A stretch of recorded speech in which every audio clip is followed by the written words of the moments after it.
Welcome everyone to the Back of the Net live match reaction show. I'm Patrick, joined today by AJ. AJ, how are you, my man? You good? Yeah, I'm good, man. I'm good. Another point in the bag. Another point for the lucky ones at Celeste. Good Saturday, man. Good Saturday. Agree. So unfortunately, D is not feeling well. T and Stan aren't available, so it's gonna be me and AJ today. We have some people coming on. So again, Palace 0, Liverpool 0, as D would say. That's 0-0 to the Palace, but we'll take it. As AJ said, a very valuable point. Listen, man, our last 6 matches, man, we've gotten points off of Man United, Newcastle, Brighton, Liverpool, Brentford. I know we want to get wins out of there, but I would take them. I thought today was a very good performance by the team. I thought we'll start with the lineup. I thought that the lineup, although it was not what everybody wanted, with the same lineup as last week. Yes, people probably wanted to have Edouard and possibly Eza, but like I said, I thought going with the same lineup kind of made sense, get a little continuity going. And again, battling performance, man. Listen, Liverpool aren't the same Liverpool they were last season, but they're still a very good side. So let's start with the lineup, AJ. What are your thoughts on lineup today? Good question. I was slightly disappointed with the non-changes that the manager made. I think if you give people the opportunity to be upset about something, then they're going to just utilize that anyway. I think that's just the way. It's just the way things are, man. I think Ayew and Mateta are obviously always going to be the first concepts of a target. Although I'm happy to see Lokonga's getting more starts and getting a little bit more consistent in terms of what we're seeing. Defense, I couldn't have been more pretty comfortable with that. I was happy with Guaita and goal. I thought the midfield looked a little bit more threatening. For me, it's the final third. I think the lack of creativity is pretty obvious to see in that lack of final third. I don't feel that at least he can do it on his own. I know Jordan Ayew is a hard worker, but hard work at elite level football will only get you so far. Mateta, I know he should have scored a couple opportunities here, but I think he worked hard today. I think he earned his coin a little bit today, man. He worked hard. He ran around a lot better. I think he put a lot more pressure on the Liverpool defense. It was more about sort of letting the game unfold and sort of seeing how it played out. Because looking at the starting 11 before the game sort of started, I kind of sank in my chair a little bit. It was quite underwhelming as usual. I feel that the manager does need to get a little bit more creative in terms of what he is producing in terms of the attack mind side of things. But to be fair, after the game and what I saw, I was relatively happy, to be fair. So I want to get to I'll get to Mateta in a moment, but as I was watching the game, it was can't remember the name of that commentators again, but they were talking about how Liverpool were flooding the attack with 5 players. So obviously they started up front with Jota, Gakpo, and Salah. What they did was they were pushing Robertson and Alexander on way up. They were like attacking with 5. So for me, just thinking about how we set up the lineup, I think the way that Vieira tried to set up now, today he had Ayew as a 10, Alicia out wide right, Schlupp out wide left, and obviously Mateta up front. I thought he did a good job of containing him. I thought Lokonga and Gukore together were excellent as a double pivot, really played well together. I mean, one would win the ball, pass the other one, keep the ball. They weren't like kicking the ball away. The attention rate wasn't great first half. I thought it'd get better as the game went on. But just your thoughts on, how he tried to basically, again, it was all out attack by Liverpool early in the match. What were your thoughts on that, AJ? Pretty much agreed, to be fair. I think we definitely locked Liverpool out. They didn't really look like the more threatening out of the two teams. I think defensively, one of the things I am relieved about and what I've been seeing a lot more, especially in the sort of games that we've been drawing, because obviously when we looked at these fixtures back on sort of early February, it was kind of like doom and gloom with a lot of us. And you know what? 100%. Defensively, we're improving. And I think the fact that we've had to kind of put Richards in and out of that, the right back situation hasn't been resolved. I'm in a good place with where the defense is. I think that's one area that, yes, in the summer we can address depending on where we're looking at. But for the rest of the season or going into the rest of the season, I feel like the core is getting more and more confident every single game. Lokonga just slots into our team so perfectly. Like, He really does, yeah. oh man, I'm so happy we end up getting him in the end. To be fair, I think we locked Liverpool out today. I think Liverpool didn't really look threatening today. I think we just gave them a lot to think about, and they had to sort of change up their attack several times, even with the overlap. But fair play to Klein and Mitchell. They were solid, man. They locked him out. They were very good. So I want to throw a couple of Lokonga stats out real quick before we bring Alex on. I'll see you in there. I'm bringing on in a minute, Alex. Lokonga was the most fouled player in the match 4 times. Passing accuracy was 83%. He had 2 out of 4 accurate long balls, 100% tackling rate, 5 out of 7 ground duels won. So people talk about how defensively how he is. Today was very, very solid. And I was very happy with the way the Lokonga Decoy thing, just very exciting. And I'm really glad he got 90 minutes today. Again, people don't complain last week about why did he come off early. If you listen to Vieira in the post-match or the pre-match presser, he said to him, he took him off because he just was out of gas. So that gets that whole reason why he's taking him off. And then today he played the whole 90 minutes. So again, credit to the manager, credit to the team today. Great point. So I want to get into the Mateta stuff, but we'll bring Alex on now to talk about Mateta because I want to get a different viewpoint on Mateta today. Hello. Brace yourselves. Alex, how are you? What's going on? I don't know. Does D have the magic touch? I don't know what's going on. He's messing with in the background. So, Alex, welcome to the stream. How are you, my friend? I'm doing good. I was going to bring up Mateta first, too. Go ahead. Feel free. Yeah, so I thought that his effort was always pretty good, but I did notice that at one point, maybe 15 minutes in, he didn't chase after a long ball. It was that and the one fans ball in the corner. Gave him some stick for that. And after that, he tried on everything, I felt like, and that made a difference, especially on his chance he should have made, and I thought was in. Yeah. So, obviously he had that the chance, the back pass by, I guess it was it Schlupp? Maybe Matip, maybe, or something. Was it? I can't remember exactly who it was. He took the ball. Oh, that one, yeah. The one that led to the corner. Then he had the one that shot off the cross by Schlupp and the shot off the crossbar. But I want to talk about his hold-up play because I know that was a question last week versus Brentford. I thought today he held the ball up very, very well. Linked up the play much, much better than last week. It was just the chance that he had. So I think people want to give him stick, and I get it. He's a striker. He's got to score goals. But I thought, you have to give him credit for what he did well today, which, again, I thought he would hold the ball up much, much better today. What about you? No. The one thing I wanted to say about his hold-up play, did you notice where he was getting the ball? It was not his head. If they aim for his feet, he's good with his feet. He looks awkward when he's doing it, but he can do that. So I thought that people passed it to him pretty well from the back. Like sometimes it was Guaita, sometimes it was Anderson, but they were making better passes for him because he cannot do that. Your thoughts on Schlupp, Elise, and Ayi? How do you think they played today as a group? Schlupp was my man of the match in the first half, I thought, which was shocking because he's been so anonymous for so long. But his press caused the Mateta chance. I thought that was great. Right. Yeah, you're right. So in bits and pieces, if he connects with that Elise cross in the first half, oh my goodness, that was such a beautiful cross. Yeah. So he was close on that one too. So he wasn't anonymous today.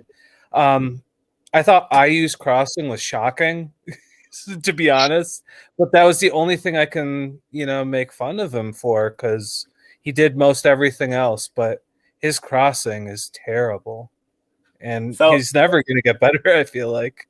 Yeah. Interesting. I thought Ayu did 2 things really well today. One, he wound up Jordan Henderson all match, which I love because I hate Jordan Henderson as a player. That was great. And then secondly, towards the end of the game, you know how you see he held the ball. I remember last week they complained about how he gave the ball away. Today he took the ball into the corner, made a great move, got fouled. So again, at the end of the game, he made up for it, kind of. Yeah, he was like, "This is what I should have done." Yeah. AJ, your thoughts on Ayu and Olise today? And Schlupp. You were there, so.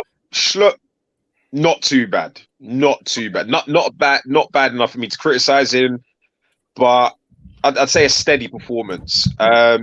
I use crossing, agreed 100% with Alex there. That crossing was shocking, man. He was hitting the top of that roof of that net, left, right, and center, man. It was like he was going for the try rather than the goal. Who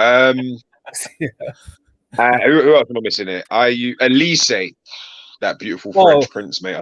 Yeah, how could I not bring him up? He was the actual man of the match for me. He was everywhere, and I was like, I think it was like 15 duels. He won like 10 of them or something like that. Like he was everywhere. One thing I must admit about Elise is, as the season's gone on, he's grown. He's grown in terms of his game. It seems like he's doing a lot more better work defensively, and he's definitely a lot more tactically aware of where he needs to be on a pitch. And I think he's definitely getting better at creating his individual threats, i.e. the crosses, turning it on his left foot where he's a lot more dominant. On the odd occasion where he needs to use the right foot to cross the ball, he's doing that a lot more. And I'm just hoping he will develop that with more confidence, because if it does turn into one of those things where in the summer we do lose Wilf, I'm looking at him to be the main man in the attack. Maybe it might be it might be a lot to put on his shoulders, but then one thing I haven't heard a lot of Palace fans mentioning is, okay, if Zaha leaves, I'll be gutted, but who then becomes the main man in the football club? Who becomes the attacking threat? Who becomes the poster boy of the team? And I look at Elise and I just think to myself, he's got all of those attributes. If he can just get himself a bit stronger and just kind of figure out where, how to be a little bit more decisive with a few more decisions, I think he'll be the one. He'll be the guy. Yeah, AJ, that's a great point. That's a great point. I was watching the match today. Forgetting again that Zaha wasn't on the pitch. He reminds me of Zaha. He's out wide, and he actually was floating around. I remember one point, like late in the first half, he and Ayew switch. He went back to the number 10 for a little bit, like 5-10 minutes. But he really is starting taking like hold of the game. It's by give me the ball, I'll drive down the wing, I'll create chances, I'll cross the ball. Because that's been for the last 7-8 years, just been him out wide. So that's a really good point about him. And he wasn't even double teamed today. He was really just singled up, which is great, because he dragged Henderson down the line a couple of times. He dragged down out Robertson down the line a few times. But should have gotten the yellow on Milner. Yep, definitely. I was gonna mention that. So somebody explain to me how Keita, Milner, and Henderson survived that match today? Because that referee, but I didn't want to get into it. Let's get to that. Referee was so bad today. Can we talk about the referee? Referee was man of the match. Like, performance, mate. He was out here, mate. Like maybe they ran out of Liverpool shirts so they couldn't find one to fit him, but because I heard they don't stock Liverpool shirts in JD Sports in Croydon, but I could be wrong.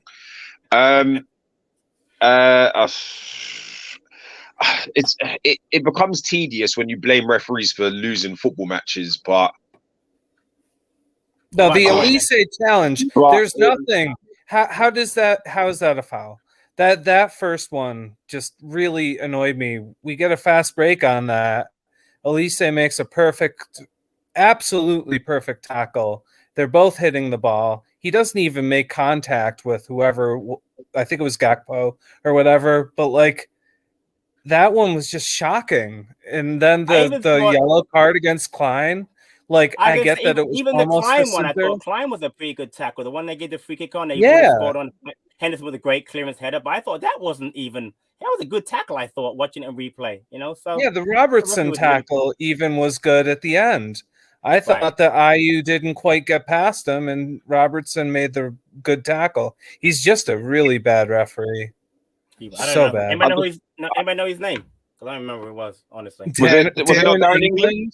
It was Darren England, wasn't it? Is it? He's the worst. Yeah, Darren England. The problem is, right, the officiating at Premier League level is just so terrible. And it's looking like it can't. Obviously, it will one day get better, but it just seems to be no consistency with the refereeing decisions in this in the Premier League, to be fair. Now, I don't know what the solution to that is. Do we go and get the foreign referees that don't play and get it properly done? Do we try and develop and work on that? I mean, where does money go into that? It's a thankless job anyway. Nobody wants to grow up to be a referee. I mean, I've had to go and referee kids' games on a Sunday morning, man. It's no joke, like, you know what I mean? but if I'm not mistaken, they're paid full time once they're Premier League level now. So they are. I mean, I have no idea what kind of money they earn. I have no kind of idea what kind of lives they live. But bro, like we must be able to get a better standards of officiating or a bit more consistency, man, because this referee thing's becoming a joke. Absolutely. So, Alex, before you go, you know, good point today. Your thoughts on next week's match against Villa? What do you think about it? We're gonna beat them. We're gonna beat them. I feel good about it. This is the first team that I feel so. Their defense today against Everton was really bad. They should have given up at least 2 goals, and Everton just couldn't finish. Like the first 70 minutes, I would say Everton like dominated the game. Yeah, I watched that game. Yeah, and like I would think that our possession is just as good or better than Everton, and even if not, if we get Wolf back, or if we even play. Massive. Like that could be massive getting Wolf back. Other players, because we only had 2 substitutions today. Like just get some other people involved in the offense.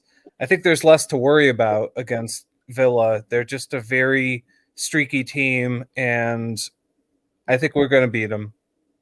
I beat him the first time, which is good. So hopefully we can beat him again. Yeah, Alex, thanks for coming on, man. We appreciate it, man. You take care, all right? Cheers, Alex. You too. Take care. Cheers. Buddy. Before I have on, we get Luke on, actually. I looked it up, AJ. Premier League referees will take home up to 70 to 200K per year. It's not bad. That's decent. That's for 200 for 200 grand a year, I could put up with a bit of an online abuse. I get it for free. So I get it for free. So let's go. Listen, 100 grand a year, I'll go referee in the Premier League. Why not? I just bring Luke on. Don't make me do any don't make me do the Palace games. Luke, welcome to the stream. How are you, my friend? Yeah, I'm good. I'm pleased with the point. Did you go to the game? Yeah, I did. Yeah. Okay. Go ahead. So, thoughts? We're missing a striker. I think we've been saying that for the past since Murray or AJ, really. No, we had Benteke. He was a striker, remember, for a year. Yeah. I think we're missing Benteke too. I think we just. I don't know. It's just we have a good foundation. We have a good defense, and we have a good midfield at the moment. We have a good foundation, but it's just that getting it up to that forward player.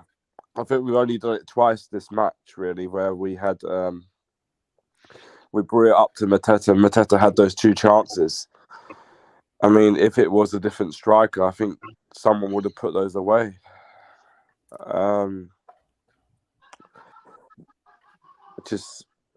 Elise looks fantastic, doesn't he? He's growing each time. I think there's the thing that he needs to improve on, where he needs to take on a man. Like coming inside maybe. He goes on the outside, but he needs to come inside a little bit more. I don't know. Yes and no. Actually, on both your points, Luke. The first one, with Elise, normally what happens is when he's on the right-hand side, what he normally does is he doesn't cut in and shoot. I agree with that. But what he does is he often cuts back to the left and then he kind of whips it in. You see what I'm kind of saying with that? Henceforth, the goal we got last week. So I think he needs to work on the cutting in and finishing. But I still think he's got the cutting in and crossing. I feel like he's got that pattern. Yeah. And the second thing you said was the striker situation. So is there any kind of strikers you got in mind? Or is it kind of just like a striker in general you just want? It's just a fox in the box. I don't know if it was me. I think we missed the boat of Nketiah. Someone similar. Not Nketiah, but someone. There was no way, Luke, don't cut you off. There's no way we're getting Nketiah. The money he was on, we won't get him. It was no way he's going to sign Nketiah, so it was never going to happen. Like, he's on 100K, 100 something K. Just a fox in the box. Just someone who could just, like an AJ type striker, just someone who can finish. Yeah, the thing is, I know, and we talk about that all the time, but like people act like those players are like a dime a dozen. They're just very hard to find. I mean, look at today, for instance. Perfect example is Danny Ings scored 2 great goals today for West Ham in the box. That's the kind of player he is. But the problem with him is he gets injured a lot. So we will link with him 150 times probably. But that striker that you're talking about, everyone wants one. I mean, outside the top 6, even you talk about Brighton. Brighton's playing really well, but they don't really have a striker still. But they get goals from other places. I mean, look at Arsenal now, and Nketiah now is off the boil, and already today they decided to play Martinelli through the middle, scores a goal with Trossard. I mean, it's hard to find that striker. I mean, I know what people are saying, and I really hope that at some point we find someone, but it's hard to find that striker. It's just not easy, especially a side like us, a club like us that doesn't have the money to splurge, to splurge out on a player and then take a massive chance. We can't spend 40 million on a striker and then have him come up craps, because if we do that, we're screwed. Do you know what I mean? Yeah. So, is it me or Lokonga and Doucouré are both the same? I think they're both brilliant. I don't know what you mean by the same. What do you mean by like the they same? do both the same job, don't they? I feel like one needs to push up a little bit more. Like Doucouré, I think Doucouré needs to push up a little bit more. Like, yeah, he's been lining up the shooting for a couple of weeks now, and I feel like Vieira needs to push him on a little bit. Yeah, but the thing is, Adrian comment, the reason we were so solid today, I thought, was because we had the two of them screening the back four. I mean, like I said at the beginning of the show, the way that Klopp played today, he was pushing up 5-6 players in the attack. You can't have 5-6 players against our four defenders. You have to have those two screening. So for me, today against Liverpool, you can't have the Congo go any further at the pitch than he was today. We would have gotten killed today. Sorry, AJ. Go ahead, AJ. Go ahead. Sorry. Nah, it was going to be kind of something similar to that, to be fair. I was going to say, I think Lokonga's game, like, Lokonga's not an attacking midfielder for sure, and I don't see him sort of kind of going anywhere past that centre-half circle, to be honest with you, in any kind of attack, to be fair, from what I've seen from him, because from my understanding is he kind of just is quite good at sort of collecting the ball and then sort of creating that kind of killer pass if needed. I think against weaker teams, we can kind of push him up the pitch a bit. But, I mean, with the kind of Lokonga Doucouré comparisons, I mean, they're both built very differently for starters, to be honest. Like I think essentially what you're dealing with is like somebody with like tarantula legs in the terms of Lokonga. He'll just sort of stretch around you and get that ball off you by any means necessary, whereas Doucouré is more of a brick wall sacrifice kind of thing, where you essentially, he'll run through you, if that makes sense, to be fair, and he'll happily sort of put his foot through your body if he needs to kind of get the ball. But you are right in terms of when the teams are kind of coming at us like 100 miles per hour, they're both quite solid in terms of what they're doing, the job side of things. But I think against a team that is capable of sort of devastating us on a counter, we'd be in trouble. So that's why I think they're kind of essentially doing their jobs, because if you look at him, if we didn't get Lokonga in January and Doucouré was doing the jobs by himself, against those specific teams that we've picked up all these draws against, what kind of result would we be looking at right now?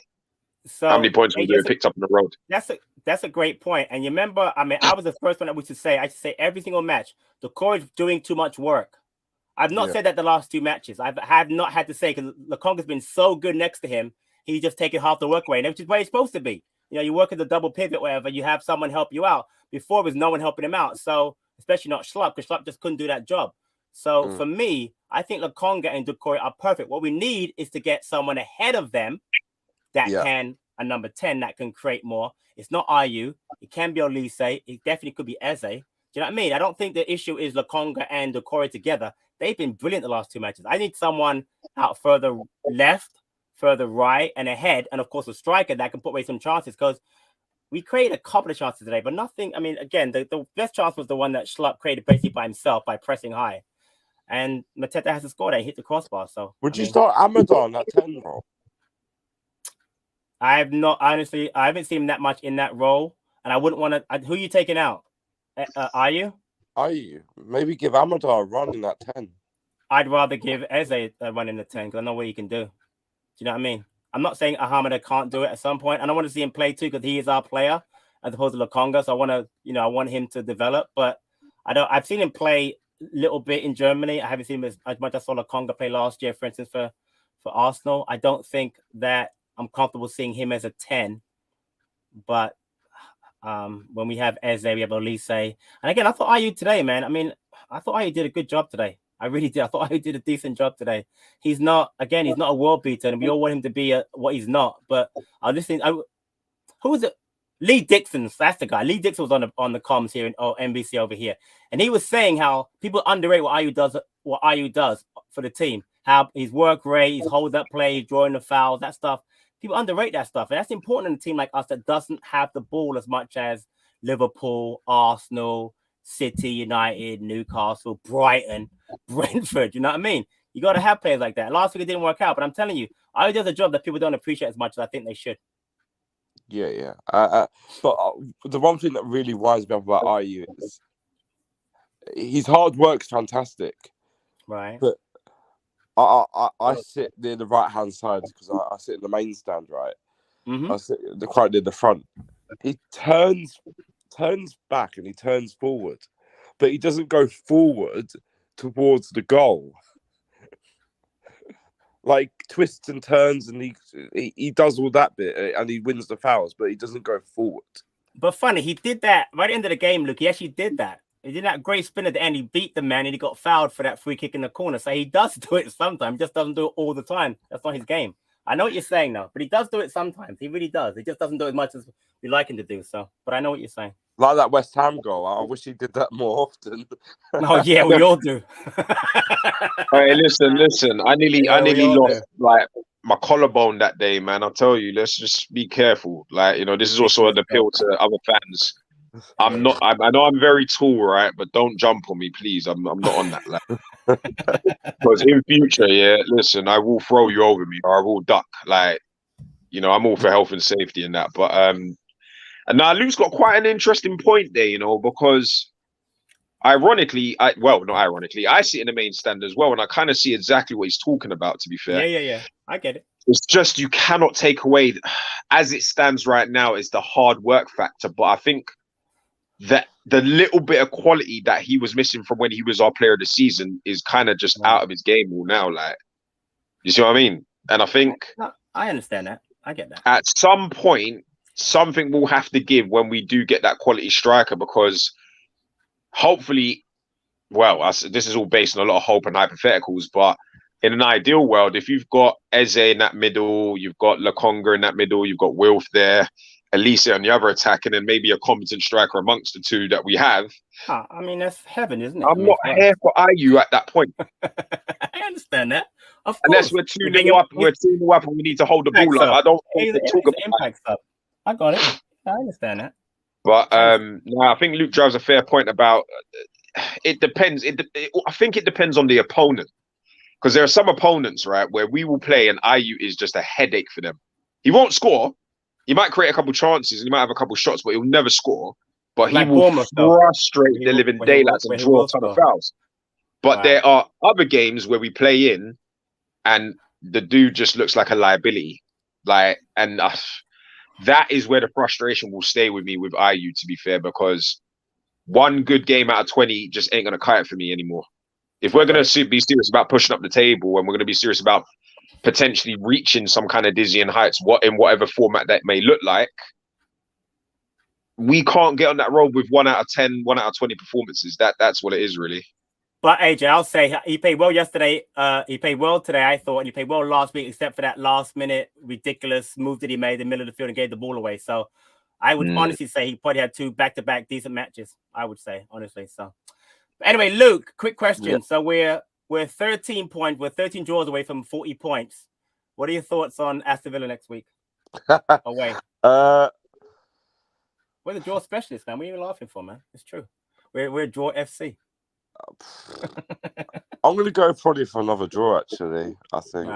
I'm thinking the same thing, honestly. 1-1 or something like that, maybe.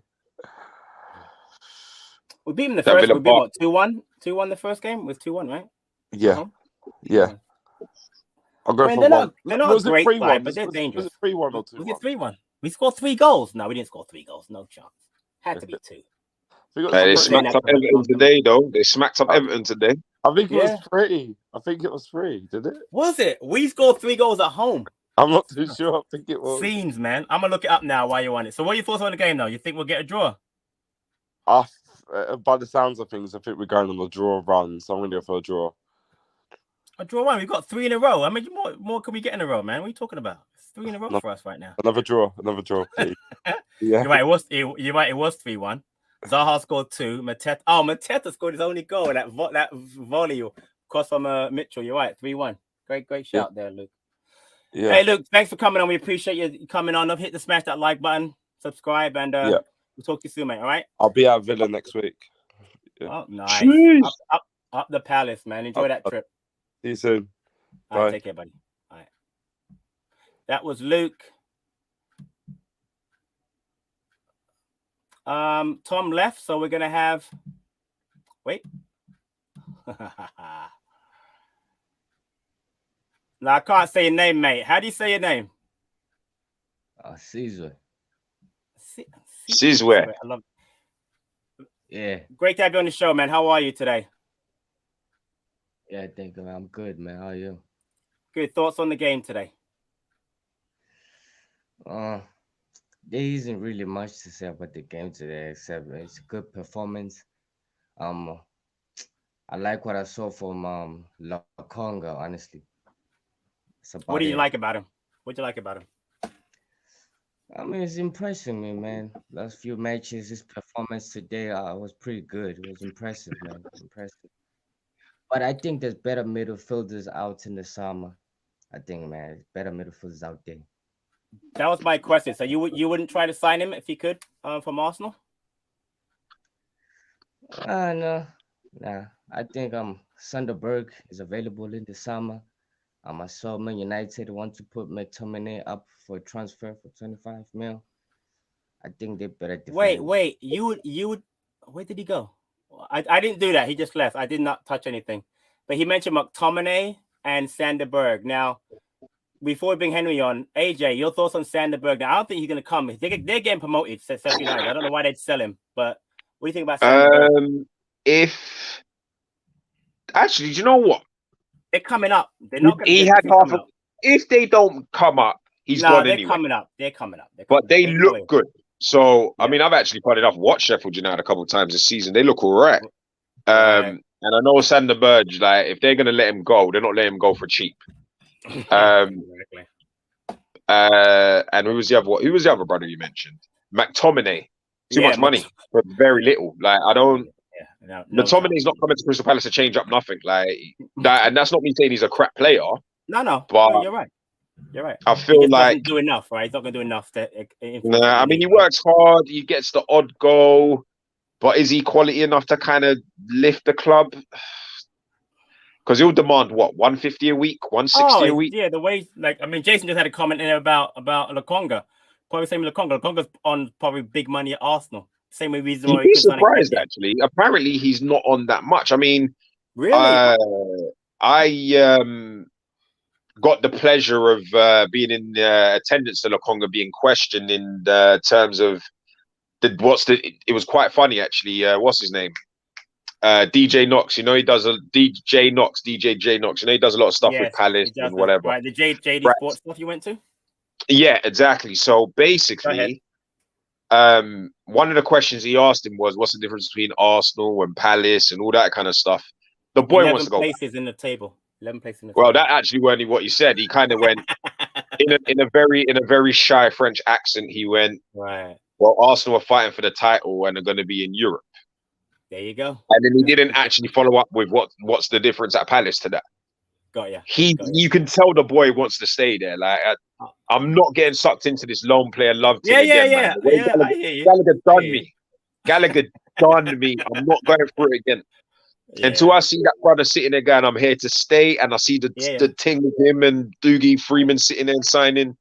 Big man, don't include me in that struppiness. I can't deal. I'm with you. I'm just happy while he's here, and I'm 100%. Just happy that he wants to prove himself. That's all I care about. And then we'll see what happens in the summer, because this is why it's so essential and so important for us to keep building and pushing towards getting the little points we can get here and there, because the higher place in the finish, the bigger the prize money, the more attractive we look to other players. I agree. So 2 things. One, I love the interview he did recently about coming to Palace, why he picked Palace because of Vieira. and he's learning from Vieira, which is really, really nice. And the second thing is, I like what he's done so far. It just proves to what I was saying from the beginning of the season. We had to get a midfield to play with Decore the entire season. I have no problem. I like Luca. Mac have been injured. I like Hughes, but Lokonga's a different level. He's more mobile. He's a better passer. He works better with Decore as far as defensively, how they work together in the screening part of it. I just think that if we can't get Lokonga, I'm with you. It's not going to happen. Get someone like him, because clearly Decore will thrive when he has someone like him in the side. It's clear. I mean, so I'm with you on that. So we're going to bring Henry on. Henry, welcome to the stream. How are you? Yeah, I'm all right. Thoughts on the game today? Yeah, like, I think it's a good point. Like, I thought we did well. Like, it's just, it's kind of the same old finishing, innit? So just not being able to hit a cow's ass with a banjo. But yeah, like, I thought Lokonga really impressed. I think Lokonga offers something vital to us, which is like that composure and that just ability to transition from midfield. Like, I like him a lot. I think he's a really good player. Make a big difference. Who was your man of the match today, and why? Yeah, I think it was him. Like, it was. I think we would have struggled without him. Yeah, we would have struggled without him a lot. Like, but I thought, it was. Second half was a bit flat. Like, I think we sort of played better in the first half, but like, yeah, it's frustrating we couldn't win as much as this. Like, we just I think if we'd have beaten Brentford last week, fantastic point. Whereas it kind of just feels like a good point, So you don't think 2 points off for Liverpool in one season not good enough for Palace, a team like Palace? No, I'm not saying it's not good enough. Like, I'm not complaining, Yeah, okay. Now, so I just saw something in the chat. Someone brought up about Gahey and Anderson. How do you think they were today? I thought they played really well today, both of them. But what are your thoughts on Gahey and Anderson today as a combo? I thought they were great. Yeah, I mean, what can I say? They were solid. Like, they won most balls. Yeah, they were quite calm in possession. And yeah, they're like they weren't perfect, but they were good enough. They were good enough. Well, they did do it. I thought they did a good job keeping Gakpo and Salah very quiet. I mean, Salah had that one shot that went. I guess it went right. Did it go right too? Oh, and they hit the post. Right, hit the post in the hit that post. I have a question, because I noticed today. I thought Mitchell got. I mean, you both were at the game. You and AJ. Talk about how Mitchell played. I thought Mitchell got forward a lot more than he has been in the past. I guess that was a tactical thing. What do you think about Mitchell today? Both of you and AJ and I thought he was pretty good. I think he had a better game than what I've seen from him recently. I don't know what AJ thinks, but AJ, what do you think about Tyreek today? I think he's growing into the season. I think he looked a little bit off this, almost like a rabbit in headlights earlier on in the season. Right. I feel like this season's been one of them ones where he's had to kind of grow into it, and I think he's had his lack of form, he's had his suspensions, he's had his injuries and stuff like that, and I think he's kind of getting back into the swing of things. England form might be pushing it, but he's definitely getting himself back to where he needs to be to kind of not be in a conversation as such, but just become a solid left back option for us. I still think he needs competition, or I think he still needs something on the back behind where he needs something to worry about. Yep. Or he needs something to kind of make him think, well, shit, if I slip up, there's somebody behind me waiting to kind of jump and take my place, to be fair. I almost felt like when he initially started pushing to get himself in the team, that's what kind of happened to Van Aanholt. So why can't the same thing happen to him? Right. Good point.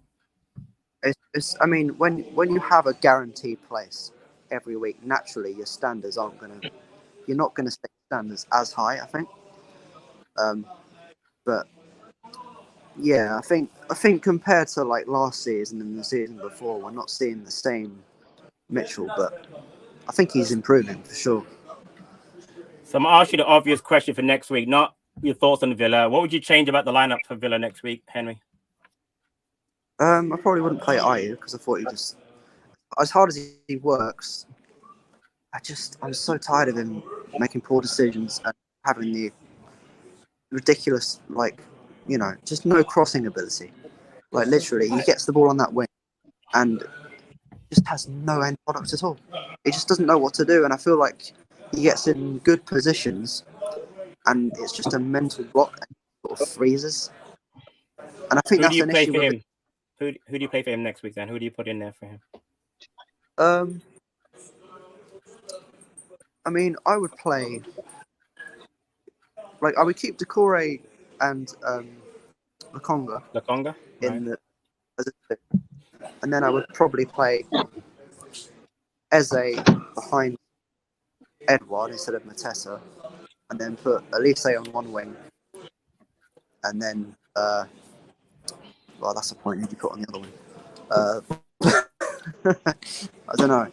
It's So here's an important point of the way that remember the way that Villa play. Villa do not use wide players. They don't use like wingers. They play very tucked in midfield. So the wide players like Olise and whoever, maybe Eze, might get a little joy next week because they like to play the ball more inside with Buendia and whomever is in there with him. So they don't really play with a wide midfielder. So that could be interesting next week.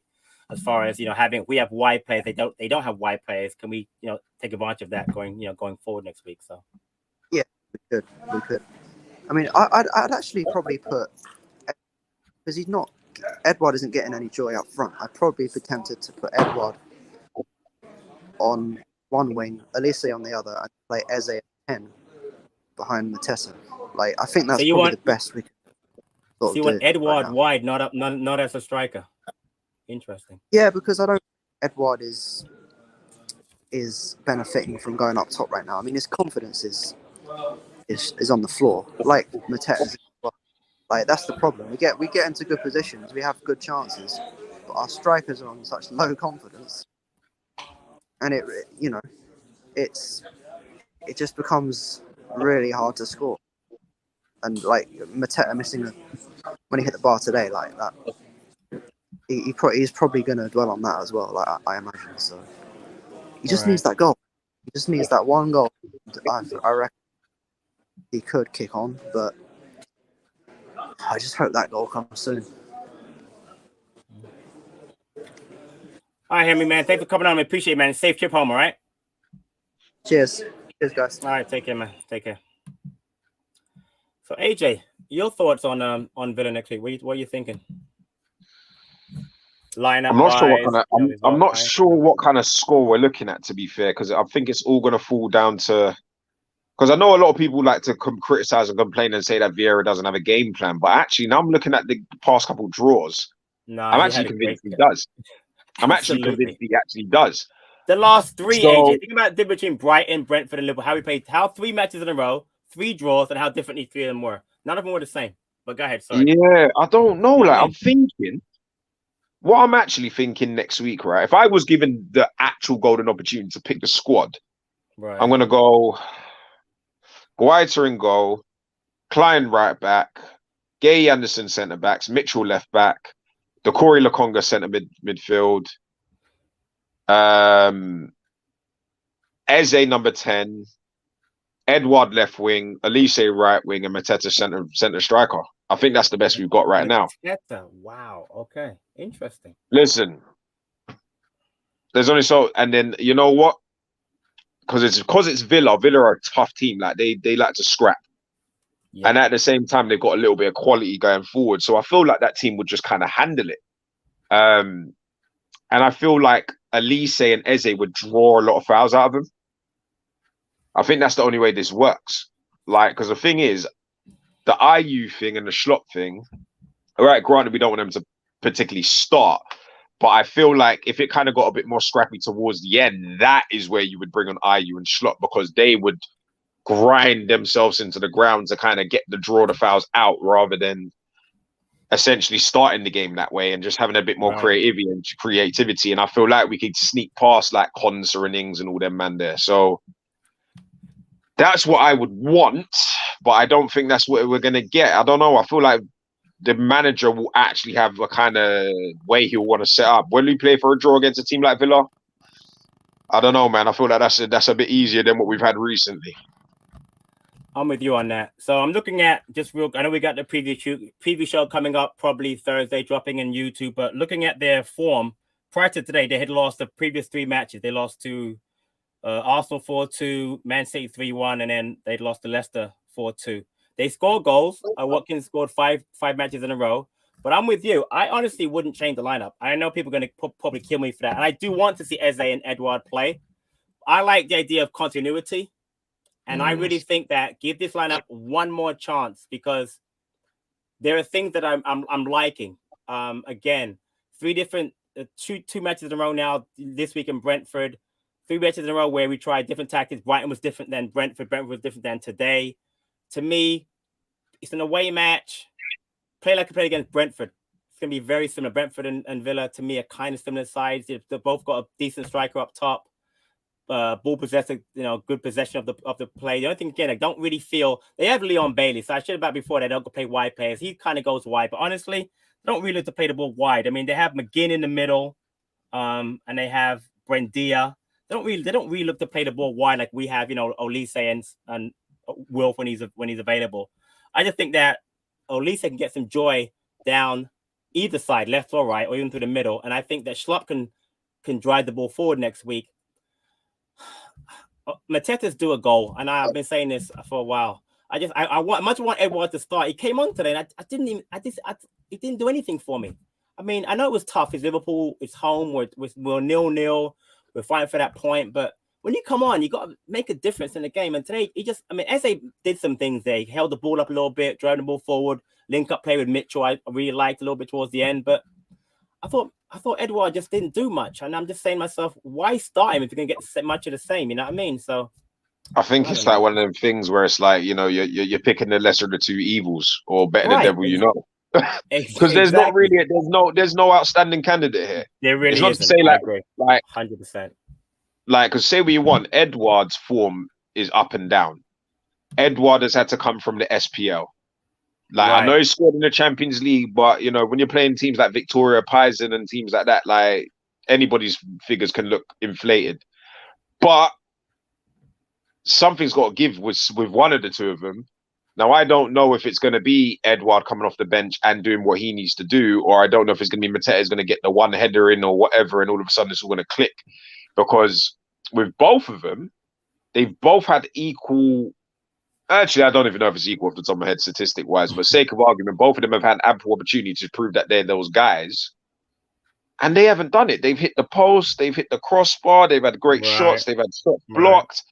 Right. But the problem is, you got one brother who just looks kind of like a clumsy success, and the other one just looks like he can't be bothered.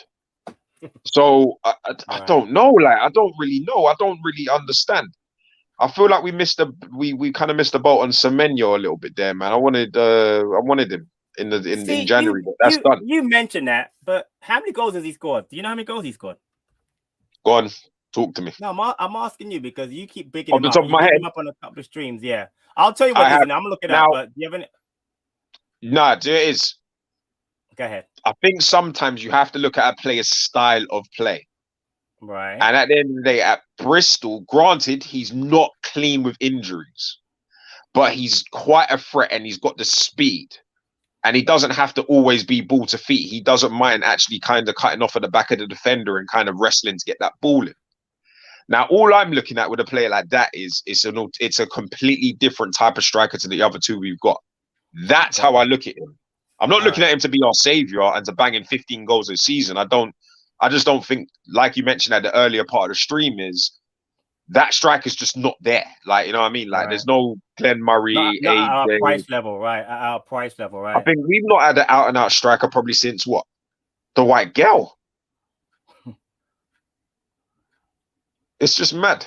So he scored 5 goals this season for Bristol City, but he actually was on before he was sold to before he was sold to where is Bournemouth. he now? Bournemouth. He actually had gone he scored like 3 and 4, which is why I think they bought him.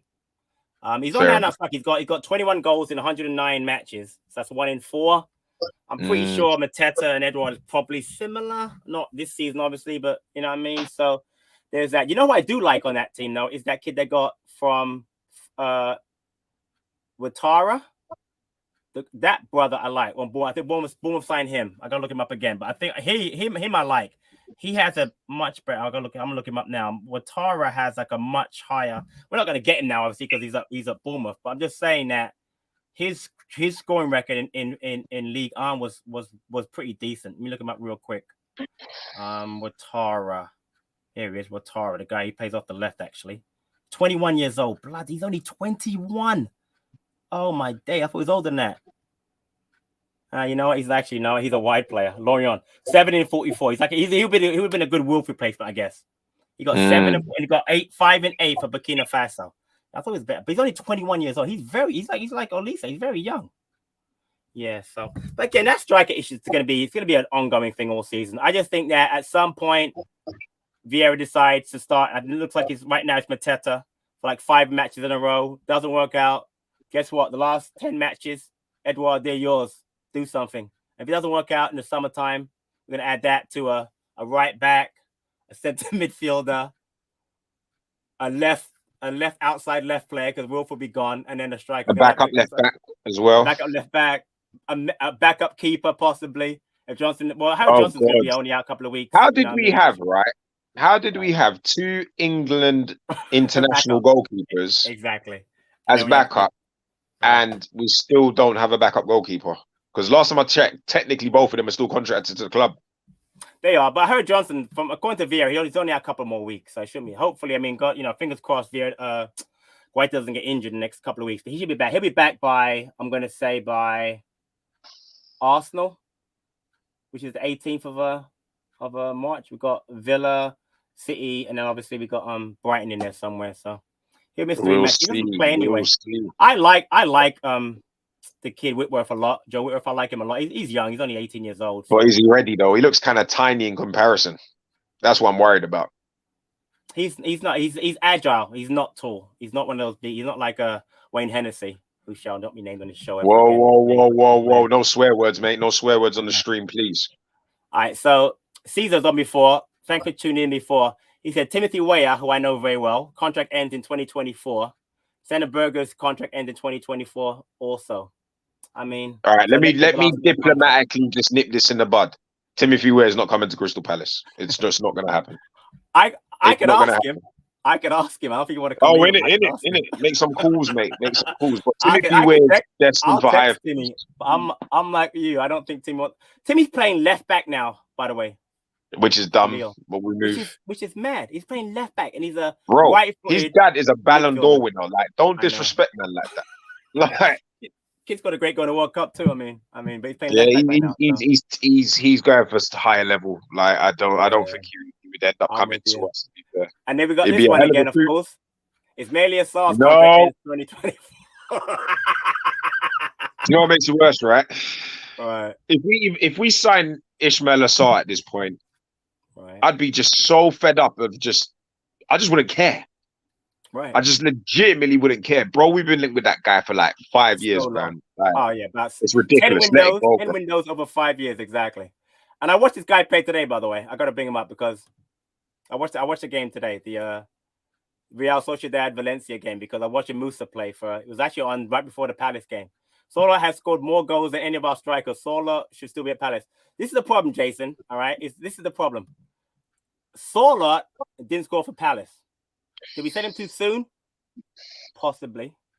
But honestly, Sola just didn't score. He's like Mateta now. He wasn't scoring goals. He just wasn't scoring goals. But Roy Ball killed him, man. No doubt. Listen, 100%. Him, Max Meyer, there's a couple. Campana, listen, bro. That man's got to pay for his crimes, you know. You see, all right, it's a horrible example, right? But you see how Harvey Weinstein had to pay for his crimes, rude boy. Like, he got caught out, like when he became, Bill Cosby, all them same guys.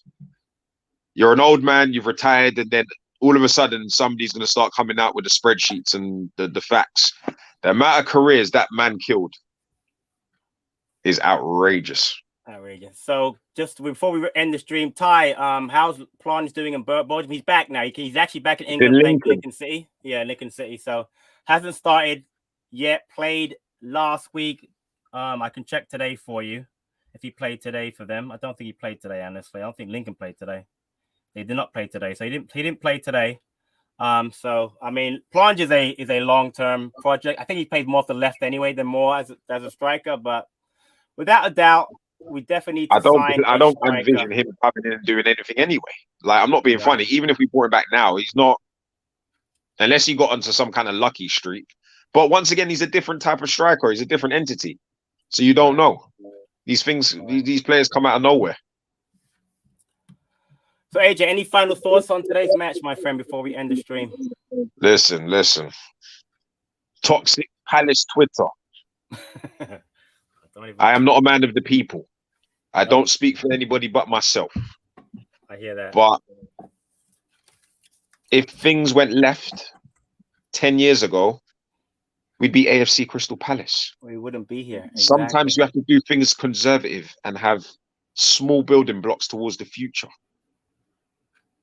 Things are not particularly great right now, but they could be much worse. Yeah. Ask Leeds. Ask Everton. I agree. You know what I mean? Who have spent copious amounts of more money. Bournemouth. Even West Ham up to today. Even West Ham. Oh God, yeah. You know what I mean? So at the end of the day, man, I'll take that point. I'm happy with the point, man. Like, let's just let the manager cook with what he's got. I'm with you. And give him some more ingredients for next season. You get me? Some managers are getting ingredients from Waitrose.